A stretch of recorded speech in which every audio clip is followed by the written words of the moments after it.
Hello दोस्त। जब से आपका आरआरबी एनटीपीसी का एग्ज़ाम का शुरुआत हुआ था तब से गलत कटऑफ बताने का सिलसिला जारी हुआ था, लेकिन अब उसका धीरे धीरे पोल खुल रहा है। कैसे? आरटीआई के जवाब के रूप में। तो कोई बताता था आपको कटऑफ 60 से 65 आप ला लो हो जाएगा, मैं कहता था अभी भी कह रहा हूँ नहीं होगा, क्योंकि ये कटऑफ का रेंज 60 से 65 5 या 10 नंबर का नहीं, 20 से 30 नंबर वाला कटऑफ का रेंज होने वाला है। अब कुछ दिन में वही चैनल आपको फिर से बदल के आपको बताएंगे कि कटऑफ अब ये होने वाला है। तो देखिए, इसी को कहते हैं पलटी मारना। तो मैंने बोला था कुछ दिन पहले, तो लोगों ने बोला था कि बहुत गंदा जोक लगा कि पल पल अपडेट देना मेरा काम नहीं, पल पल पलटना मेरा काम नहीं है। यानी हम पल पल अपडेट नहीं दे पाए, लेकिन हम पल पल अब पलटने की कोशिश नहीं करेंगे।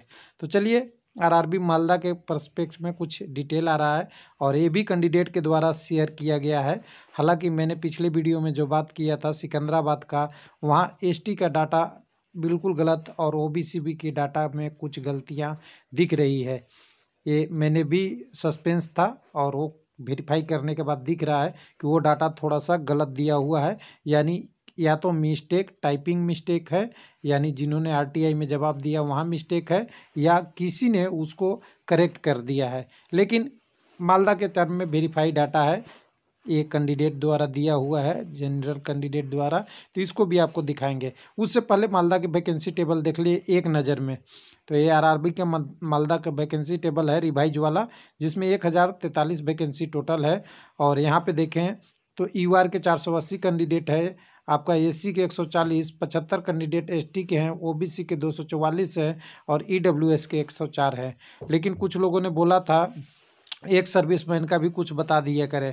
तो यहाँ पे एक सर्विसमैन का 101 पोस्ट है और टोटल कैंडिडेट करीब 500 प्लस में है यहाँ पे। तो एक सर्विसमैन का 1:5 रेशियो है, जबकि जानते हैं सेकंड स्टेज में 8 गुना जाएंगे। यानी ये लोग अगर क्वालिफाई भी कर जाते हैं तो इनका क्लियर हो जाएगा आगे की प्रोसेस, अगर उनकी डिफरेंट डिफरेंट कैटेगरी में अप्लाई किए हैं, ना कि एक ही में ज़्यादा लोग कर देंगे। तो एक सर्विसमैन के छोड़ के अब चलते हैं पूरी डिटेल में। तो हमारे पास डिटेल ऐसा आया है, कैंडिडेट ने क्या क्या पूछा था उसके बारे में देख लीजिएगा।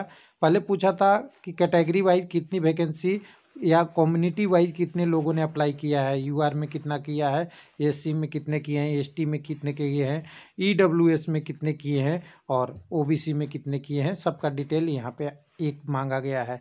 दूसरा डिटेल मांगा गया है कि एक सर्विसमैन का कितना कैंडिडेट अप्लाई किया है, जिसके बारे में मैंने बोल दिया 500 प्लस यहाँ रिप्लाई में आया हुआ है, जबकि वैकेंसी 101 है। उसके बाद what is total form filled by graduate under graduate पूछा गया था, तो इसका डिटेल आरआरबी नहीं देता है, इसमें रिप्लाई आया है। उसके बाद आपका there are separate cut off for CBT 1 each post. तो मैंने बोला था आपको कि कट ऑफ का रेंज 20 से 30 जाएगा, तो इसका जवाब में आपको मिल जाएगा इसका आंसर।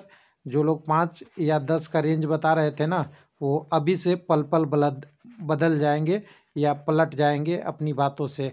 अभी थोड़ी दिन है, अभी धीरे धीरे कितना बार पलटी मारते हैं लोग।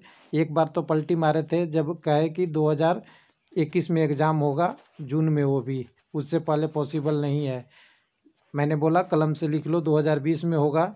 2020 में एग्ज़ाम हुआ तो आजकल खुशियाँ मना रहे हैं किस पे, कि सबसे रियल पेपर देख लीजिए, जबकि कोई रियल पेपर नहीं होता। मैंने इसीलिए वीडियो बनाना छोड़ दिया हूँ कि एग्ज़ाम का रियल पेपर, ओरिजिनल पेपर बाहर नहीं आता। कुछ पेपर आती है जो कैंडिडेट जेन्युइन होते हैं वो सही बताते हैं, लेकिन 90% वहाँ फर्जीवाड़ा करने वाले कैंडिडेट हो जाते हैं।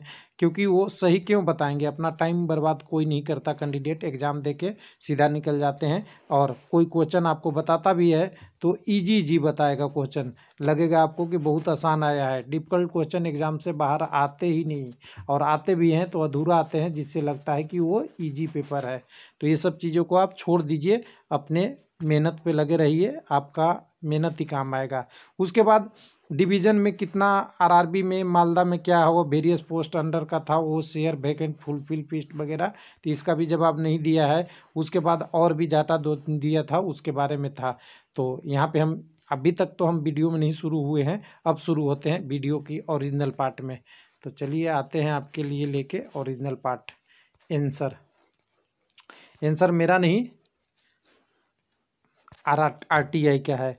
और हम उम्मीद करते हैं कि RTI में जो जवाब होता है उसमें डाटा कम से कम सही दिया जाता है, क्योंकि उनके पास ऑफिशियल डाटा है, यूट्यूब नहीं है।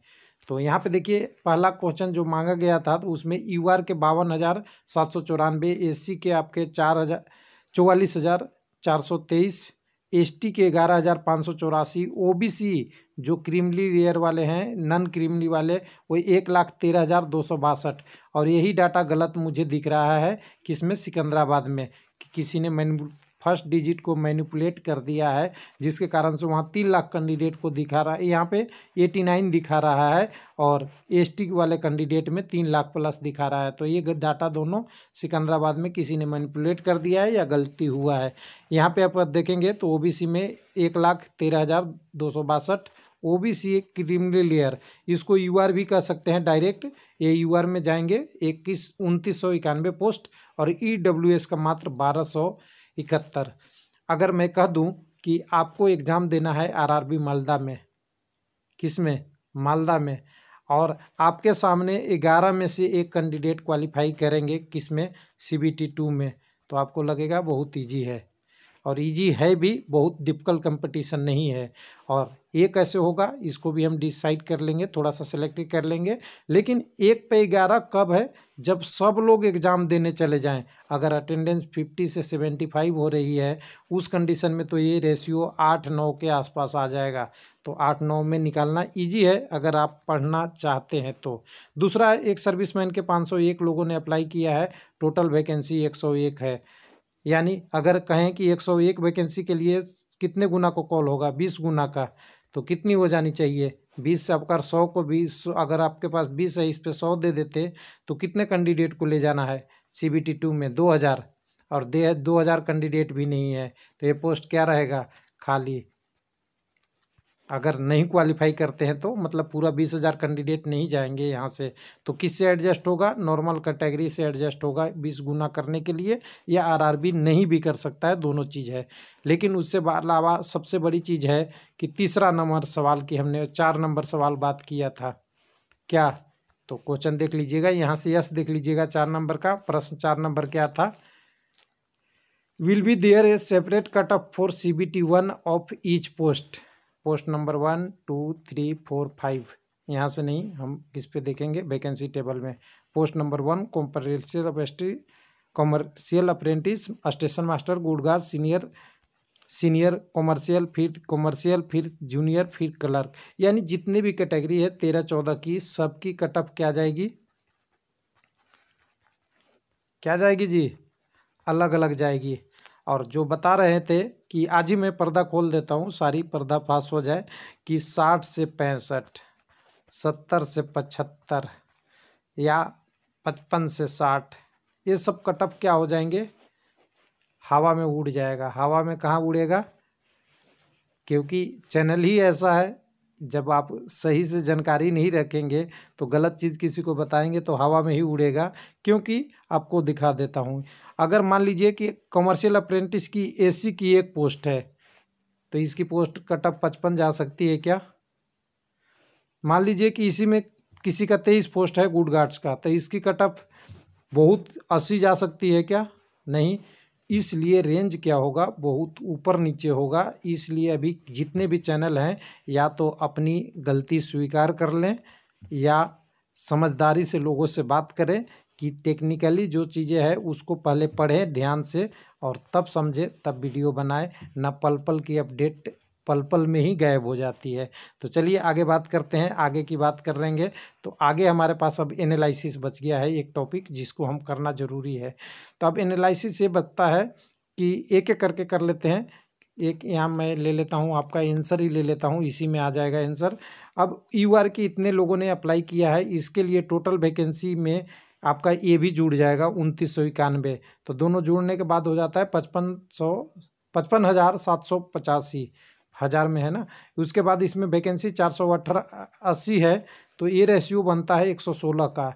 ईजी है, बहुत डिफिकल्ट नहीं है, क्योंकि CBT में आपको ईजी इतने 16 का रेशियो है। हालांकि ये मैं भी कहता हूँ कि इसमें एसटी के भी कैंडिडेट आएंगे, ओबीसी भी के आएंगे और आपका एसी भी के कैंडिडेट आएंगे जो एज बेनिफिट नहीं लिए हैं और उनकी स्कोर अच्छा होगी।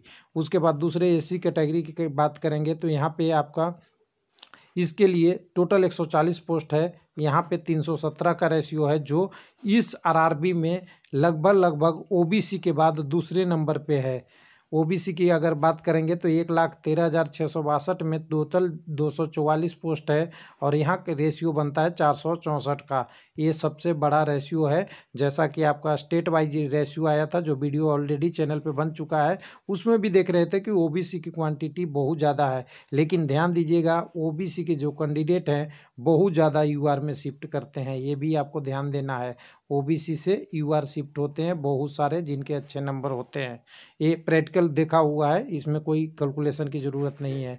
उसके बाद एसटी में 11,584 कैंडिडेट हैं, लेकिन पोस्ट भी बहुत कम है, 75 है, तो भी इसका रेशियो 154 बनता है। उसके बाद अगर आप ईडब्ल्यूएस का देखें तो यहाँ पे मात्र 12,771 कैंडिडेट हैं और टोटल पोस्टों की संख्या है 104 के आसपास है।